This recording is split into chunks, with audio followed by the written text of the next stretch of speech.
how to winterize your RV. It's getting cold and there's a couple of things to think about. One, you could just use antifreeze. Just pour antifreeze in the RV, drain all the water out. We have the hot water drain and the cold water drain and the fresh water drain. So I've drained all the water out of the tanks, the black tank and the freshwater tank. And now, instead of using the antifreeze, which we've done before, I'm going to just use a Air compressor to blow out all of the water out of the lines. So I will show you how that works. If you get this Air compressor, this one came with, you can buy one, and I'll put the link below, but you can buy a air compressor from Amazon, and I use it for both get the water out of the lines, but also to fill up the tires on my RV. So let me show you how this works.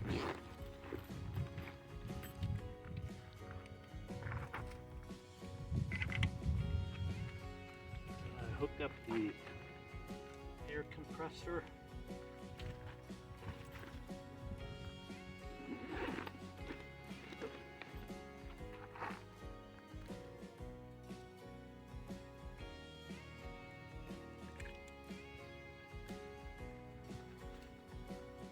And you only want 30 pounds, no more than 30 pounds of pressure when you are doing this.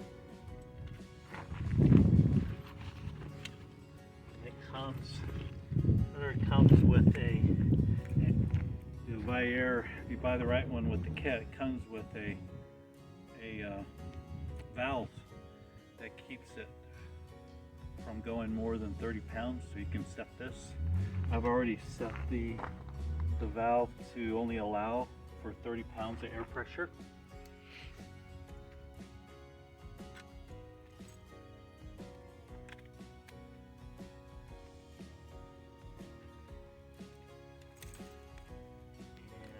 Connect the air compressor to the battery of the vehicle.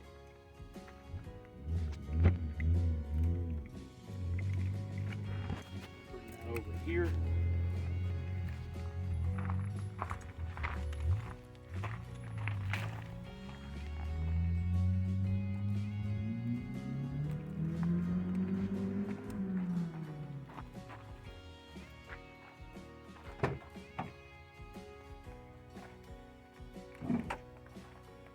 Just connect these to your battery, get your air compressor some juice.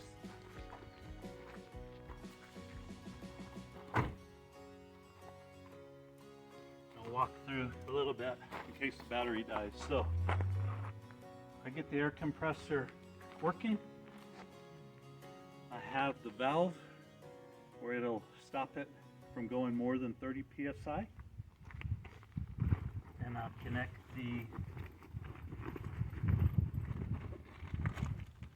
valve for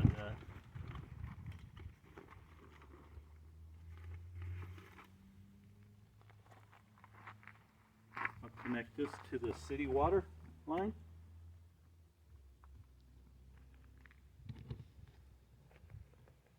So,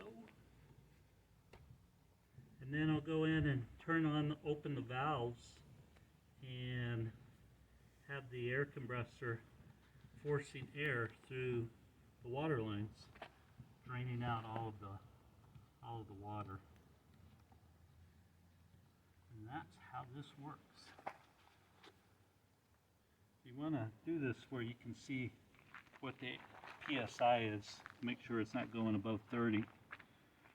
And then I'll open up the water lines inside the RV.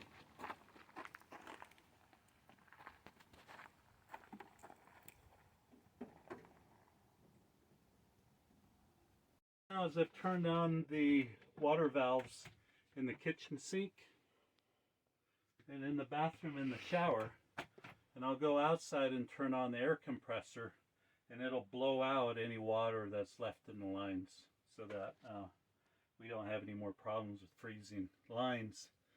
The other thing I will do is add a little bit of antifreeze to the bottom of the sinks so that the traps down below have antifreeze in them, and that'll keep them from freezing out. So I'm going to go turn on the air compressor at 30 psi, no more, and blow out the water line. So see, drained all the water out. I want to close these lines again, that the hot and the cold and the fresh water tank. That way I can pressurize these lines when I turn on the air compressor. If these are left open, all the water is just going to come out of here. I want it to come out of the sinks as well. So that's what I'm going to do. And then I'm going to pour antifreeze in after I'm done. Trigger for the air compressor so that I can force air when I want. Otherwise, if you don't have this trigger, it's just going to be on all the time. So turn on the air compressor.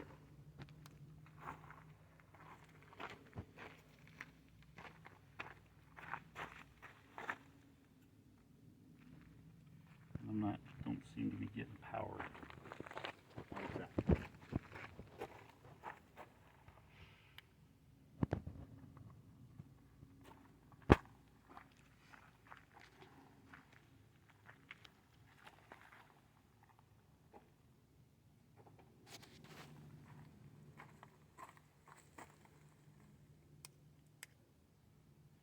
See, things do go wrong.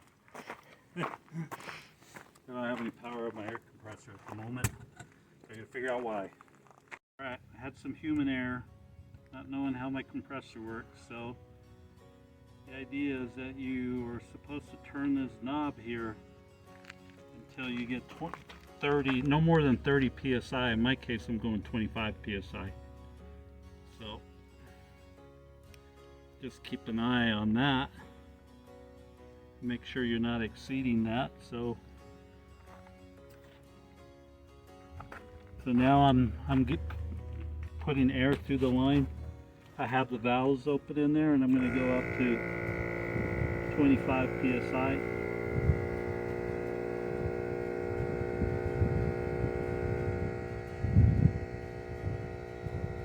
You want to go inside and check on the sink, the water coming out of the faucet for me. Okay, so it's been a couple days now since I showed the air compressor with how I use it to remove the water from my water lines in my RV, and everything went just fine. There were some issues with me not understanding fully how the air compressor works, but it really is pretty simple. In that case, with the air compressor, it was a matter of just turning it on, and 30 pounds of pressure was never a concern because it just doesn't get that high in my case. So you attach the air compressor with the adapter to your city water line and turn it on, and just make sure that it doesn't go above 30 pounds psi because you'll blow out your water line. So I did that. Blew out the water lines, and then after that was done, I put some antifreeze down the drains for the P-traps, and it wasn't much, just a little bit of antifreeze. I think a gallon overall I used in all of the drains total. So that helps keep the P-traps from freezing up, and also allows for additional antifreeze in the areas where maybe you didn't quite get all of the water out. So bottom line, I like using the air compressor over using antifreeze in the freshwater tank, because that is the other option. You could just pour antifreeze in your freshwater tank after you've drained all the fresh water out, and then pump that antifreeze through your water lines. You can do that. And the reason why I don't care for that is because then it takes a long time for that antifreeze to get out of your water lines come springtime. So I like this method, the air compressor. Blow it all out and then add a little antifreeze to your drains when you're done, and it seems to work pretty well. So that's it for now. The air compressor, I'll have a link to it down below and I use that for filling tires up as well. So it's got kind of a dual use for me. Hope that video was helpful and answered your questions. If not, leave a comment and I will answer your questions. Thanks for watching. Take care and have fun RVing.